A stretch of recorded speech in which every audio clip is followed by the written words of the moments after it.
Hey guys, thanks so much for watching. I hope you guys are enjoying 31 days of spooky and paranormal. Today I'm going to talk a little bit about my boyfriend's old house. If you guys didn't watch, definitely watch yesterday's video, which talks about how we are connected, so you guys get a little bit of a kind of warm up and more understanding to this video.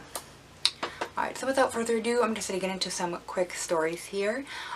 So we're going back to his house. This is not the Ouija board house. This was his house that he lived at.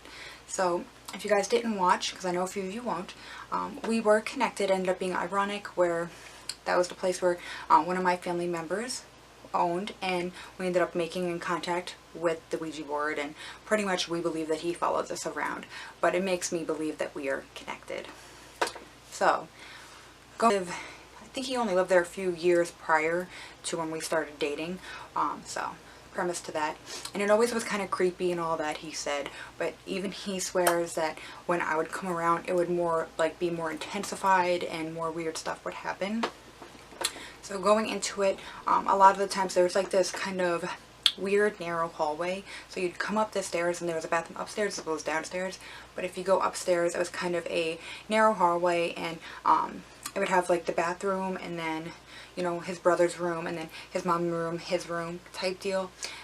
So that's what it looks like there, but you'd have to like go up the stairs, and if you wanted to go to the bathroom you'd have to kind of like from his room go back down, like, so here's the stairs and go down to the end of it to go into the bathroom.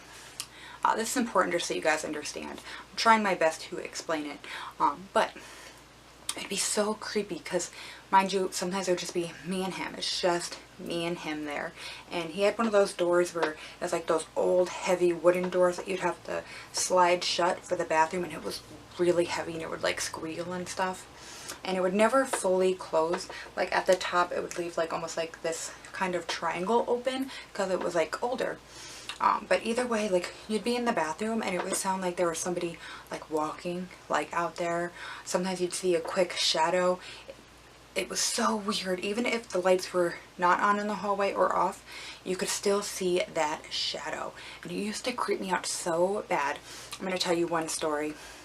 Me and him were there, and I thought for sure it sounded like somebody came up the stairs and walked all the way to the front of the bathroom, and I thought somebody was standing there waiting, and I didn't know if they knew I was in there or not because it's daylight, so I didn't have the bathroom light on.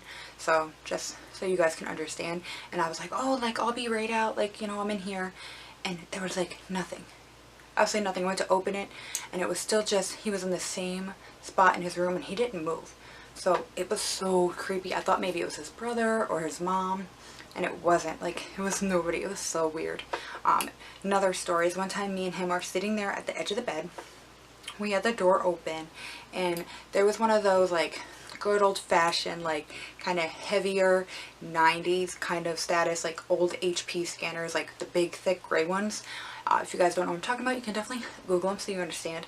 But it was so weird. We're sitting at the edge of his bed and it's kind of close to the doorway. This scanner's up against like pretty much like this little computer area, and it's up against it like this. This thing, I swear, okay, this thing starts to move up, okay, starts to go down like this. The flap opening for like the screen and stuff, opens, it goes almost all the way down and closed, almost all the way to the ground, okay, and then goes back up and lays.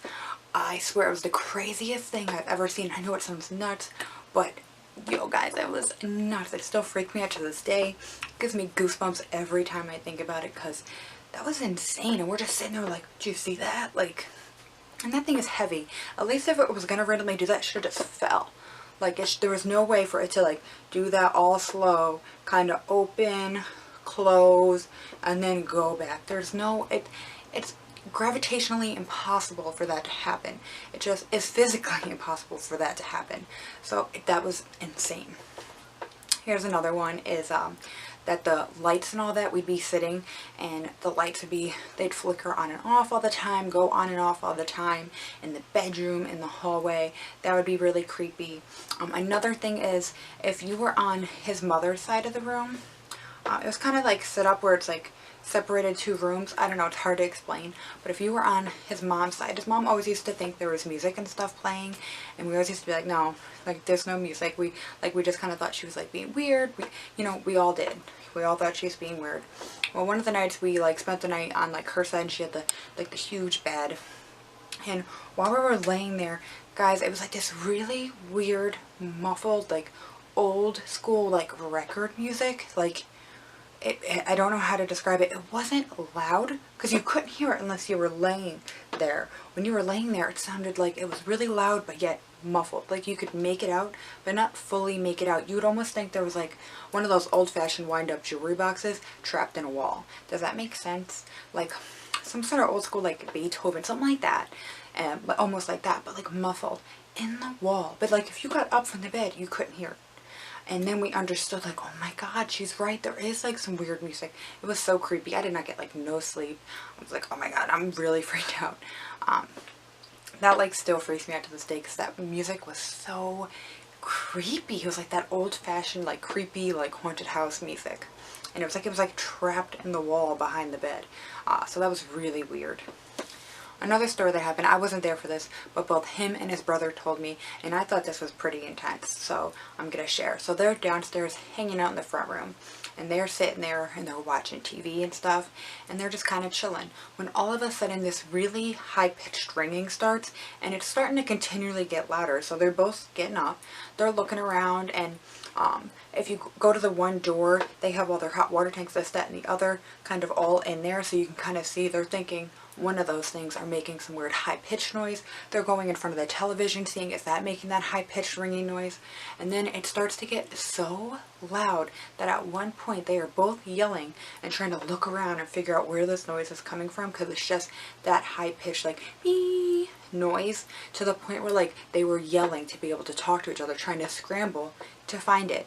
And they were trying to describe it to me that like it was like here yet everywhere, but if you went upstairs you couldn't hear it. It was just downstairs, and there was no basement. It was just one of those flat slab kind of houses, so there was no basement. Like that's their area when they go to open it up on the first floor. Like, so that is that, you know, that's their area. And it was so weird. And then they tell me suddenly it just, they're looking, they're tearing stuff up, trying to figure out what it is. They're turning everything off, even the lights and all that, the power things and all that, to make sure. And they're about to like hit the fuse box, seeing if it's one of those things making a noise. But before they get to do it, it just stops. And they thought it was so creepy. Like they tell me about it all the time because it's one of their like weirdest like things. I know I keep going like this, but it's because he's in the other room, so it's like him. But I always thought that to be so weird too, because I hate those high-pitched noises like that. Like, you know those people that have like the dog whistles and stuff like that, like, or those high-pitched ringtones? I hate that noise. I can actually hear that noise. I have problems hearing, but I can hear really high-pitched noises, which is strange. It's just lower noises I have a hard time hearing. But that's just a side note. But yeah, pretty creepy, right? There's other things, like a lot of people had weird things where it looked like shadows going by the door. If you had the door open, you had to have it closed to his room. If not, it always felt like something was standing there, almost like grilling you down, just giving you the eye. Even though you never really like saw anything. You mainly saw the shadow going by and all that when you were in the bathroom, but not in the bedroom. It just would feel like there was something there, if that makes sense. But yeah, I just thought that was really weird. That house was really creepy. Even thinking about it, I remember like the music thing, trying to go to the bathroom. I'd run like a little kid again to go to the bathroom because it used to creep me out. And then I'd run back into his room because it used to freak me out. I'm kind of a baby, I'm not gonna lie. I get scared, so it totally freaked me out. But yeah, those are just some quick little mini stories about his house. But yeah, that was pretty weird. So hope you guys enjoyed. Thank you guys so much for watching, and more videos will be out tomorrow. Alright, thanks guys. Bye.